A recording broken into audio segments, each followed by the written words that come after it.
এক গভীর জঙ্গলে বাস করত এক গর্বিত সিংহ।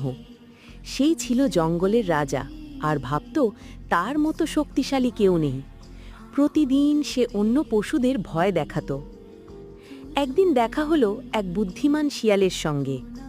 শিয়াল বলল, মহারাজ, আপনি তো রাজা ঠিকই, কিন্তু এই জঙ্গলে একজন আছেন যিনি আপনার থেকেও বেশি শক্তিশালী। সিংহ রেগে উঠল, বলল, কে সে? আমাকে নিয়ে চলো তার কাছে। শিয়াল তাকে নিয়ে গেল এক ঝর্ণার ধারে। সিংহ জলের মধ্যে নিজের প্রতিচ্ছবি দেখে ভাবল, এটাই সেই প্রতিদ্বন্দ্বী। সে গর্জন করল, আর জলেও গর্জন শুনে আরও রেগে গিয়ে ঝাঁপ দিল জলে। তারপর ভিজে ও লজ্জিত হয়ে উঠে এলো। শিয়াল হেসে বলল, মহারাজ, অহংকার মানুষকে অন্ধ করে তোলে। নিজের প্রতিচ্ছবিটাই যদি চিনতে না পারেন